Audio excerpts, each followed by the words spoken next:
Hello, ഇന്ന് നമുക്കൊരു ഉത്സവം കൂടാനായിട്ടുണ്ടായിരുന്നു കേട്ടോ. അപ്പോൾ നമ്മുടെ ആൻറ്റിയുടെ വീട്ടിലായിരുന്നു ഉത്സവം. എല്ലാ കൊല്ലവും നമ്മൾ ക്ഷണിക്കലുണ്ടെങ്കിലും ഇക്കൊല്ലാണ് നമുക്ക് പോകാനായിട്ട് പറ്റിയത്.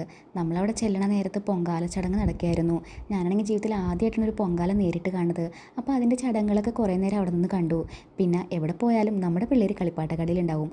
എല്ലാ ഉത്സവത്തിനും പോയി ഇതുപോലെ ഒരുപാട് ഐറ്റംസ് വാങ്ങിയിട്ട് വീട്ടിൽ തിരിച്ചെത്തി കഴിഞ്ഞാൽ അതപ്പം തന്നെ തകർത്ത് തരിപ്പണാക്കും. ഇതാണ് അവന്മാരുടെ പ്രധാന പരിപാടി. പിന്നെ നമ്മുടെ വീട്ടിൽ എന്ത് ഐറ്റം മേടിച്ചാലും ഒരു 4 വെച്ച് വാങ്ങിയില്ലെങ്കിൽ ആ ഒരു ഐറ്റത്തിന് വേണ്ടിയിട്ട് അവന്മാർ വഴക്കുണ്ടാക്കും. ഈ സംഭവം കാണാൻ നല്ല രസമില്ലേ? പിന്നെ നമ്മൾ അവിടെ നിന്ന് ഒരു അടിപൊളി സദ്യയൊക്കെ കഴിച്ചു. സദ്യ കഴിഞ്ഞിട്ട് നമ്മൾ അവിടെ തൊട്ടടുത്തുള്ള ബീച്ചിലേക്ക് പോകാനുള്ള പ്ലാൻ ഉണ്ടായിരുന്നു കേട്ടോ. ആദ്യം വെയിലാറിയിട്ട് പോകാമെന്നായിരുന്നു വിചാരിച്ചിരുന്നത്. പക്ഷേ നമ്മുടെ സമയക്കുറവുണ്ട്, നമ്മൾ ആ വെയിലത്ത് തന്നെ ഇറങ്ങിയിട്ടാ. അവിടെ എത്തിയപ്പോൾ ബീച്ചിൽ നിറയെ കക്കകളുണ്ടായിരുന്നു.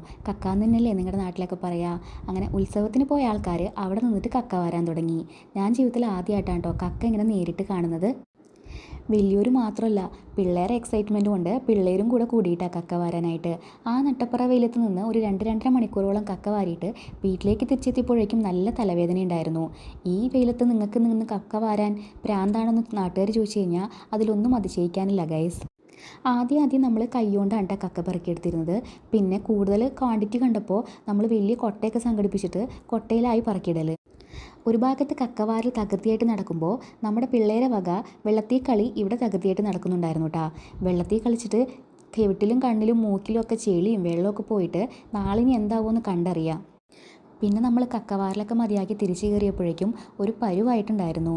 പിന്നെ നമ്മുടെ പിള്ളേരെയൊക്കെ ഒന്ന് ഫ്രഷാക്കി കുളിപ്പിച്ച് കാറി കയറ്റിയപ്പോഴേക്കും അവർ പെട്ടെന്ന് കിടന്നുറങ്ങി. അത്രയ്ക്ക് നല്ല ക്ഷീണം ഉണ്ടായിരുന്നു കേട്ടോ. അപ്പോൾ അത്രേ ഉള്ളൂ ഗൈസ് ഇന്നത്തെ വിശേഷങ്ങൾ. Tata bye bye, see U.